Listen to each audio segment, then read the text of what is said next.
বাইরে ঠিক এরকম বৃষ্টি হচ্ছে, তো খিচুড়ি রান্না না করলে ভাল লাগবে বলো? তো চলো একেবারে মাখো মাখো একটা রেসিপি তোমাদের সাথে শেয়ার করে খিচুড়ির। বৃষ্টির দিনে মজার খাবার বলতে খিচুড়ি আছে। খিচুড়ির সাথে বৃষ্টির একটা কম্বিনেশন, যেটা আমি বলবো বেস্ট জুটি। সত্যি বলতে আমার আম্মু ওইদিকে চুলায় প্রেসার কুকারে সবার জন্য বসাই দিছে, বাট আমি ভিডিও করার জন্য আমার নিজেরটা নিজে রান্না করতেছি। তো এখানে পেঁয়াজ, মরিচ, রসুনটা আমি একটু গোটা গোটা করে দিয়েছি। তারপর হচ্ছে একটা আলু কেটে দিয়েছি।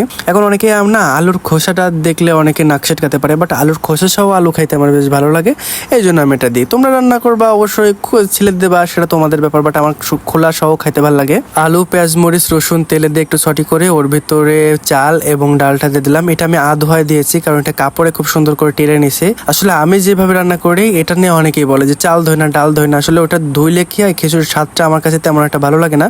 এই জন্য আমি জাস্ট কাপড়ে খুব সুন্দর করে এটা টেলে নিই, তাহলে ওটা যে ময়লা থাকে বা একটু ময়লা বলতে কি থাকে, ওই সাদা সাদা যে কুড়োগুলো থাকে ওইগুলো রিমুভ হয়ে যায়। তারপর স্বাদ মতো লবণ, হলুদ, লাল মরিচের গুঁড়া, ধনিয়া গুঁড়া এগুলো দিয়ে খুব সুন্দর করে নাড়াচাড়া করে ফুটাইতে দিতে হবে। আম্মুর রান্না হইতে এখনো মোটামুটি কিছু সময় লাগবে, আমার যেহেতু মোটামুটি হয়ে গেছে, তার জন্য আমাদের ছোটটা চলে আসছে খাওয়ার জন্য। তো আম্মু আবার দিকে মশলা করে রাখছে, সেখান থেকে চামচে করে আমার একটু মশলা এনে দিল ছোটটা। আগে আমার সব কাজেই আনি সাহায্য করতো, ছোটটা যদিও এখন কাজ খুব বেশিটা করতে চায় না, তবুও আমি একটু বললে করে।